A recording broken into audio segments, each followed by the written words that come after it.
This week, we obviously are continuing to journey through the story of Exodus as we travel with the Israelites.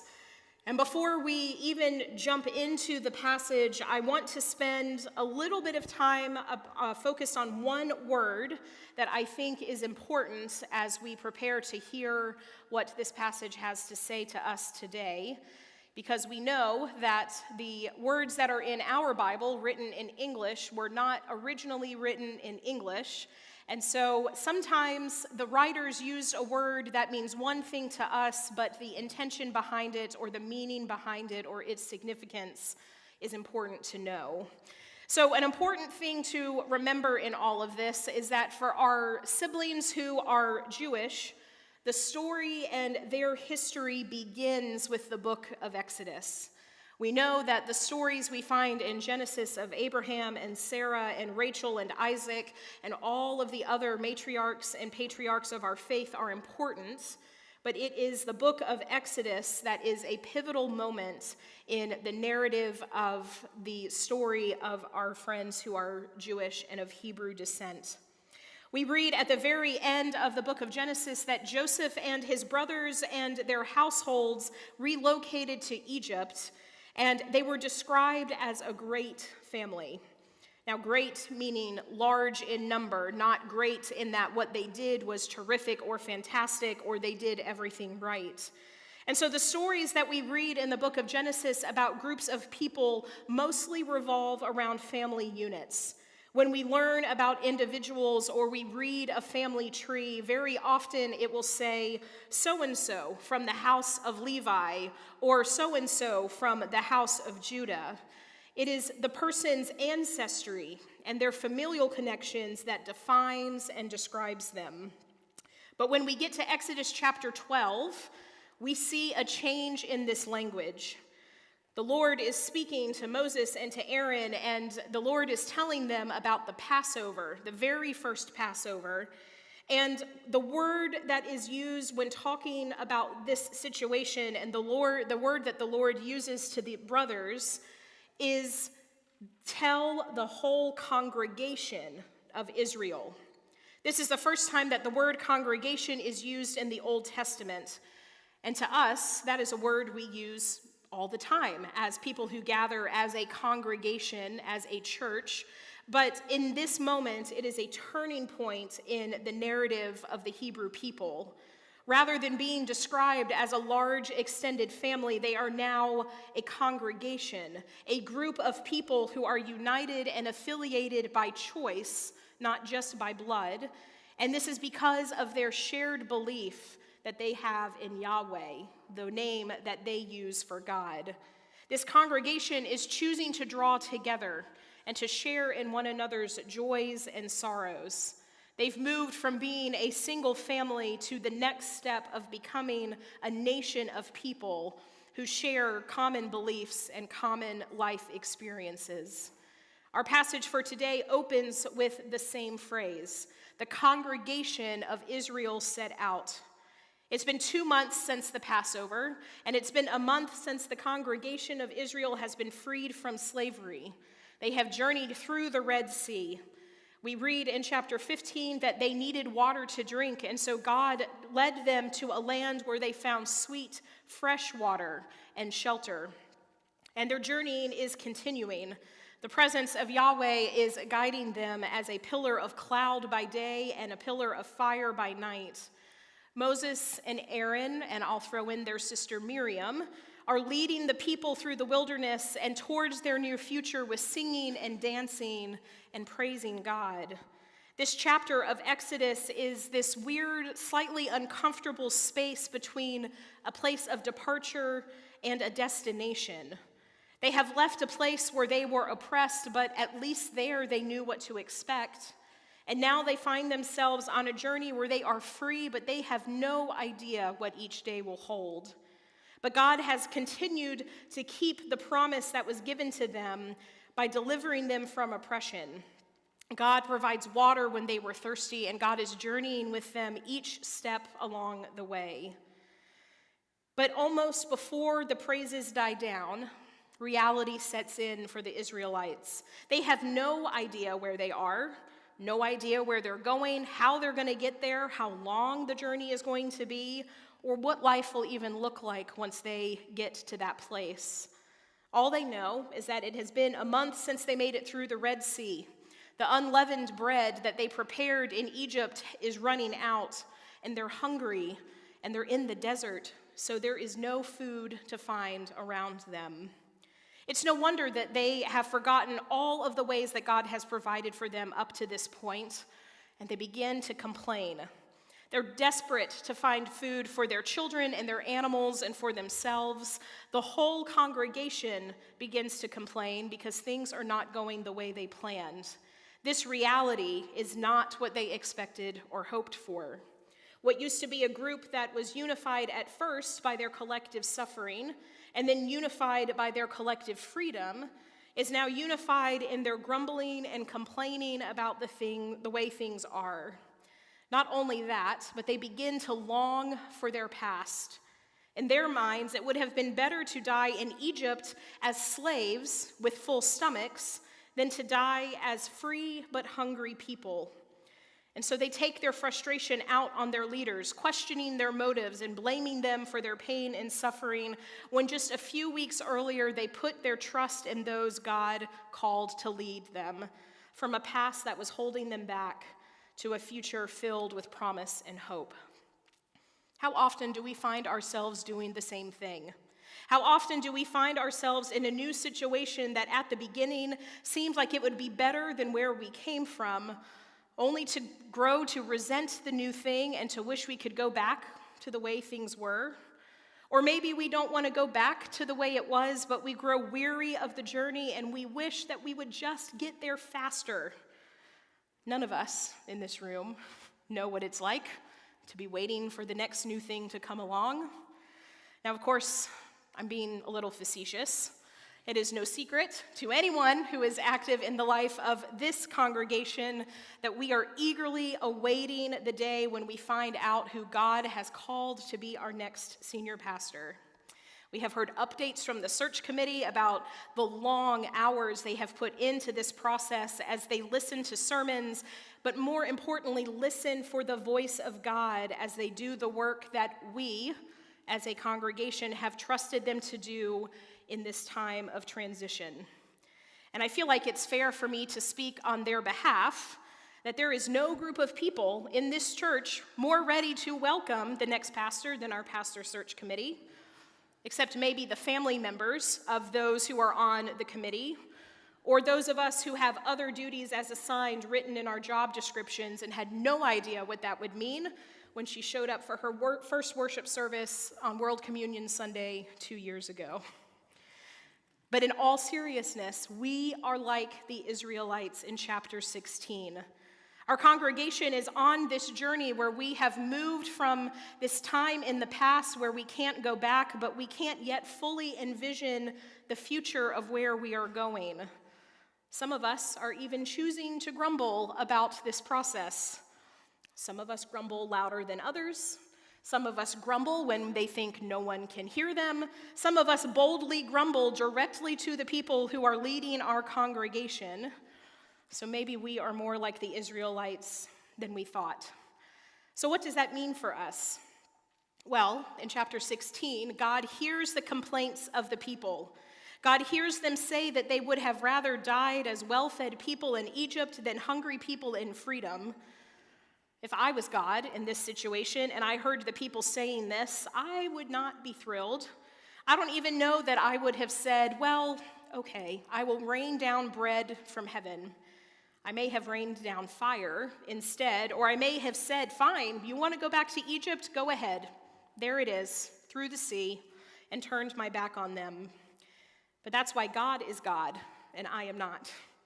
Instead of punishing the Israelites for being ungrateful, God chooses to respond to their whines with bread. One morning, the Israelites wake up and they discover a fine, flaky substance on the ground. And they literally look around at each other and they say, manna, which in Hebrew means, what is it? Moses tells them that God has commanded them to gather enough for each person for the day, no more or no less. And so that's what they do. But still, they don't fully trust Yahweh, and they don't trust that Yahweh is going to send food again tomorrow. And so they gather more than they need and try to keep it and save it for the next day, only to wake up and find that the manna has spoiled and is inedible. And the fact that the Israelites tried to hoard some of this bread from heaven speaks more to the fact that they are people who do not yet fully trust God. Maybe this was God's plan all along. The instructions that were given weren't to see if the Israelites would follow the instructions. It was to see if the people would trust that God would provide not just heavenly bread, but daily bread. After a few days, this text tells us that the Israelites realized that this is indeed what God is providing, daily bread. The end of chapter 16 tells us that the people ate manna for 40 years until they arrived to the land that God promised them. Each morning, when the people woke up and they saw manna covering the ground, they were reminded of God's promise and God's provision. This week, I read an article published by Baptist News Global that shared a heartbreaking statistic. The author of this article said that we live in a country where 50% of the population has reported being lonely. And the premise for this article was that the writer started talking about one of the ways that we can fix this pandemic of loneliness is by bringing back the tradition of sharing a meal with one another. This summer, when we were at Passport, we saw a video clip, a commercial, and I was reminded of this video clip when I read this article. A young woman is riding on an elevator as she goes to her apartment complex, and everyone that's on the elevator with her has headphones in and is looking down at a screen. She walks into her apartment, and her roommate is sitting at the counter, headphones in, totally oblivious that someone else has entered the room with her. The next scene shows this young woman moving a table out into the hallway of her apartment complex, setting it with plates and cups and silverware, and then putting food on the table. And she sits down at the table and she waits. A family comes off the elevator and she motions to them, "Come on, come join me." And so they do. Clip after clip is played, and in each shot, there are more tables being added to make space for more people, and more dishes are being added to the table, and more food is being provided, and the faces of those gathered are full of laughter and smiles. There's a little girl who is sitting at the table, and there is a shot of her crawling under the table past all of the feet, and she runs down to the end of the hallway, and she knocks on the door. And an older gentleman comes out, and he looks down the hall and sees all of the people, and he goes back into his apartment and he closes the door. And we think that he is choosing not to join this meal. But a few seconds later, the door opens and he comes out with a loaf of bread and a bottle of wine, and he takes the hand of that little girl and he walks down the hall and he sits at the table and he offers what he has, contributing to this meal. Which is such a beautiful image, isn't it? Now, I know potlucks are not for everyone, but there's nothing that I like more than trying multiple versions of deviled eggs and hearing the stories behind the secret family recipe for this casserole that you've brought to share. But more than that, I love gathering at tables with people and sharing in a meal together. When we eat together, we must look at one another and engage with the person sitting in front of us. In 2017, there was an event that was held in Iroquois Park in Louisville, Kentucky, called the Big Table. The goal of this event is simple: to create a place and a way for people to come together and to connect over stories and food. The organizers of this event know that the way that our belief systems are formed and the way that we look out at the world and look at other people is based on our own lived experiences. And so on the heels of a tumultuous and divisive political season, the Big Table was started so that there would be a space for all of those belief systems to come together and for people to have conversations that brought them closer together, not dividing them further apart. Each attendee is asked to bring a dish to this table, preferably one that reflects something about them or has a story or a personal connection to them, and they're asked to bring the recipe so that they can share it with those around them. And people sit down at tables with complete strangers, and they begin to talk about the dish that they brought. But then questions begin to form, and conversation begins to flow, and transformation begins to happen. The people there now know that there is a face and a voice connected to someone who may have a different worldview than them. And walls begin to come down, and tables begin to get longer. And in the days and weeks that follow these conversations, community is being built, and folks who may have been considered strangers are now viewed as neighbors. This event was held for the 5th time last month, and it drew nearly 2,000 people together. All ages, all genders, all various religious and political beliefs, different life stages, multitude of education and career levels, all gathered together to share a meal and to get to know their neighbor. Everyone who showed up had a seat. The Big Table event is not organized by any particular religious group or denomination, but the gathering feels very Christ-like, doesn't it? Jesus spent a lot of time at tables with people, and I'm pretty sure Jesus would have loved a potluck meal. He would love to come to a place where people are showing up with whatever they have to bring and sharing it with others while gathering around a table and sharing life together. Our bodies are nourished when we eat food, but the conversations that are happening around tables and the relationships that are being formed are spiritual nourishment for any who are gathered. So when the congregation of Israelites gathers around their campfires or in their tents with their daily serving of manna, I wonder if they were changed. I'm pretty sure that with the arrival of bread, the wine did not disappear. But I do wonder if this tangible daily reminder of God's presence with them brought transformation to their congregation. And I have to believe that it did. In just a few moments, we will gather at our own table. We will gather as a congregation united as followers of Christ who believe in the reckless love of God that has no limits. Hopefully, we will stop whining and instead gather together long enough to take a piece of bread and to dip it into the cup and to be reminded of the love of God and the sacrifice of Jesus that unites and defines us. It is our own chance to receive daily bread and to be reminded of God's providence and presence among us. My prayer for us today on this World Communion Sunday is that we would be a congregation united by our love of God and our belief in Jesus Christ, and that because of these two things, we are willing to build longer tables and not higher walls.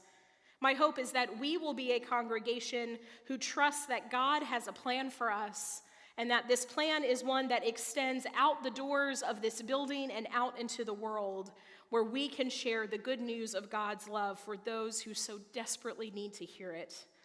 My prayer is that we will exchange our wine for bread, and in doing so, we will join in the work of God as we do our part in bringing the kingdom of heaven to earth. May it be so. Amen.